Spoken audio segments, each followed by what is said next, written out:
Bueno, ¿qué importancia tiene esta charla sobre la posibilidad o la neurociencia, el deporte, cómo influye en el cerebro? Bueno, esto es producto de un vínculo que hemos tenido con una institución CPA desde hace mucho tiempo. CPA ha contribuido a que analicemos el fenómeno del deporte con un pensamiento muy abierto, con un abordaje integral, aportando áreas del conocimiento que no siempre están directamente asociadas al fenómeno del deporte y recogiendo buenas prácticas y buenos saberes de estas áreas del conocimiento. En ese marco conocimos hace mucho tiempo ya a Stanislao Bajraj, que es un doctor en biología molecular, que bueno, ha trabajado, ha desarrollado en el área de la neurociencia, de las posibilidades que nos ofrece el cerebro, nuestro órgano cerebral, y bueno, y con él desarrollamos algunas actividades previas y generosamente se dispuso a iniciar un ciclo de charlas que tiene previsto la Secretaría Nacional del Deporte para este segundo semestre, con un abordaje del fenómeno deportivo desde la neurociencia, que seguramente va a ser un muy buen aporte para el público que concurre, que es un público que desbordó nuestras expectativas. Nosotros pensábamos realizar este evento por invitación en la sala de conferencias de Presidencia de la República para unos 150 participantes y bueno, por suerte hay 400 inscriptos y aún más probablemente que nos van a acompañar en la actividad de hoy, gente vinculada al deporte que procede de distintos ámbitos del mismo. ¿Vinculados al deporte porque son deportistas o porque tienen que ver con instituciones deportivas? Sí, por muchos motivos. Tenemos en este caso cuerpos técnicos, profesionales de otras áreas, de la medicina, de la psicología, tenemos deportistas, pero también hay educadores, hay trabajadores sociales que interesados porque conocen lo que son los antecedentes de Stanislao Bajraj, que ha escrito 2 libros que son bestseller y que tienen amplia difusión en el Río de la Plata, y entonces creo yo que la familia del deporte uruguayo ya tiene un conocimiento inicial de lo que es la obra y el pensamiento de Stanislao y bueno, y por lo tanto la audiencia del día de hoy, los espectadores cubren una gama muy amplia de las profesiones que están directa o indirectamente vinculadas al deporte. ¿Son aplicables todas esas cosas que él nos va a contar acerca de la vinculación del cerebro, el deporte? ¿Son aplicables en nuestro país? Sí, absolutamente. Sí, absolutamente. Él tiene una vasta experiencia de trabajo en el área del deporte en Argentina. Él es ciudadano argentino, en el mundo diría yo, pero en Argentina en particular. Trabajó con clubes de fútbol, en los equipos, en el equipo principal que permitió el ascenso de River Plate, el retorno a Primera División. Ha sido asistente, entre otros, de deportistas de la talla del Potro.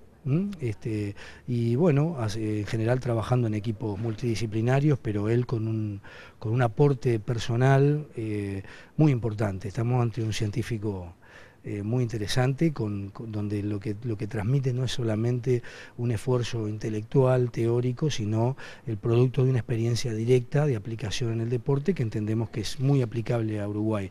Y de hecho no hemos podido concretar mayores aportaciones de Stanislao en virtud de una agenda muy cargada de responsabilidades que tiene a nivel personal e internacional, pero es nuestro interés que pueda tener un contacto muy directo, sobre todo con lo que son cuerpos técnicos y profesionales del deporte para el mejoramiento de la performance y el rendimiento de nuestros deportistas.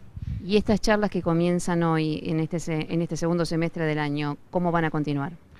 Bueno, tenemos una serie de charlas previstas con disertantes tanto nacionales como internacionales en un ciclo que vamos a anunciar un poco más adelante, pero gracias a esta disposición personal de Stanislao Bajraj precipitamos el inicio de este ciclo que vamos a anunciar en los próximos días y que va a abordar también el fenómeno deportivo, no ya desde lo convencional, sino desde el aporte de personalidades y de instituciones que se acercan al fenómeno deportivo a través de nuevas áreas del conocimiento y del saber.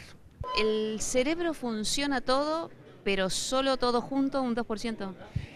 No, podemos usar todo el cerebro, pero como bien decís vos o bien prestaste atención, Al mismo tiempo, el cerebro tiene una capacidad limitada, es una capacidad eléctrica, y eso representa aproximadamente el 2% de su totalidad. Es decir, es falso que no usamos todo el cerebro, pero cuando lo usamos, al máximo podemos estar usando el 2%, que es bastante, que es lo que somos los seres humanos, ¿no?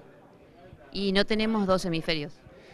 Bueno, pasa que uno puede estudiar el cerebro de distintas miradas o partiéndolo de distintas formas. Por muchos años se partió la derecha y la izquierda, ahora está un poco más de moda ver al cerebro como un órgano único. Los biólogos lo estudiamos de acuerdo a cómo ha evolucionado. Entonces, ¿desde cuándo hay cerebro? Y más o menos de 500 millones de años donde había reptiles y después aparecieron los mamíferos. Entonces, no es que no tenemos dos hemisferios, está un poquito antiguo hablar de los hemisferios, pero no está mal, no está mal. ¿Cómo se aplica esto al deporte? Bueno, lo que la ciencia hoy tiene bien investigado es qué necesita un deportista para practicar su disciplina, sea pegarle a la pelota, a la bocha, con la raqueta, con el palo, con la mano, para lanzarla, etcétera. Es decir, todos los movimientos del cuerpo los decide el cerebro. Entonces, lo que la ciencia hoy tiene claro es qué áreas del cerebro son responsables del movimiento, no solamente del movimiento físico, sino de la toma de decisiones, cómo me siento, qué está pasando en el ambiente, qué expectativas tengo. Entonces, todas esas áreas, cuanto más el científico las conoce y más entiende cómo mejorarlas, mejor deportista uno puede ser. También es aplicable a la vida normal y corriente. Es que en realidad es aplicable a todo. Acá porque estamos en el ambiente del deporte, pero sí, tiene que ver con cuanto más te conoces y más sabes cómo funcionás y más sabes de vos, de qué cosas te gustan y no te gustan de ti misma, la que la neurociencia aporta, como la psicología también lo hace, es como ir mejorando esas cosas. Y hay mucho más por descubrir y es muy nuevo todo, pero ya se empiezan a aplicar en organizaciones, en empresas, en educación, en deporte, y es muy, muy desafiante. ¿Y los deportistas aceptan de buen grado esto de la neurociencia aplicada al deporte? Mira, todo depende como el deportista como el no deportista. Hay gente que frente a las disciplinas nuevas les da un poco de miedo, rechazan, esto no sirve. Y hay gente que se tira un poco más a las cosas nuevas, les gusta, quiere experimentar, quiere probar. No creo que la neurociencia sea una disciplina perfecta para nada, es una disciplina, hay cosas que funcionan, cosas que no, tiene que ver mucho con también el otro, cómo lo hago, cómo lo practico, cuánto tiempo le dedico. Todo lo que es deportista olímpico, todos lo hacen, porque no tienen ninguna duda de que lo mental es la diferencia. En los deportes un poquito profesionales, pero por ahí no olímpicos, todavía va entrando de a poco, pero existe ya. Tú decías que el intelectual no se mide. No, yo digo, se puede medir, digo que no está tan de moda, no es tan importante y creo que más depende de la responsabilidad que tengas. Si vos tenés que hacer un análisis financiero de algo, está bueno tener un buen coeficiente intelectual. Para un deportista también está bueno para cierta toma de decisiones estratégicas o tácticas. Lo que está claramente comprobado por la ciencia es que se puede mejorar. Uno no nace con una cantidad de inteligencia, uno la puede desarrollar en su vida. Ahora, aplicado al deporte, si uno practica en el entrenamiento hace 10 años siempre lo mismo, no se hace más inteligente. Entonces, justamente la charla de hoy tenía que ver con cómo ir agregándole componentes al entrenamiento para que el jugador pueda ser un poquito más inteligente. Quiere decir que la inteligencia se va aprendiendo a medida que uno va creciendo. La inteligencia es desarrollable, como aprender a cocinar, a jugar al tenis o a tocar el piano. Tenés que esforzarte, tenés que practicar, te va a ir mal, tenés que levantarte de nuevo, te vas a frustrar, como cualquier cosa que uno aprende, sí. Ahora, ¿vas a ser Einstein? No lo sé, pero es mentira que es algo que con lo que uno nace. Todos nacemos con cierta inteligencia, pero todos la podemos desarrollar. ¿De qué depende?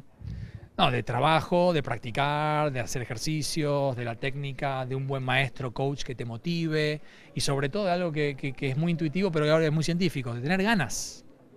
Yo quiero hacer esto, yo tengo ganas. Bueno, le tengo que dedicar tiempo. Y en el caso de padres e hijos... Oh.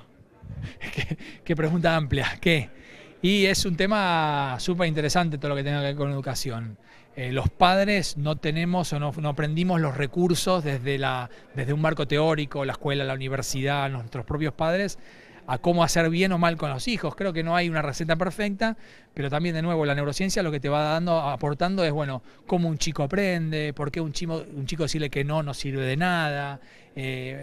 Pequeñas cosas de la vida cotidiana que la neurociencia puede aportar a hacer que la vida entre padre e hijo o la educación de los hijos sea un poquito más amena y un poquito más importante para su futuro. Hay mucho escrito ya sobre el tema y la educación, como siempre, viene un poquito atrasada, pero va a suceder. Siempre se puede. siempre se puede, siempre hay que decir que se puede. El no poder es la frase más autolimitante del ser humano. Uno tiene que saber que si uno cree o se dice a sí mismo en voz alta o en voz baja que no puede, el cerebro no va a hacer nada para poder. Entonces siempre hay que creer que se puede.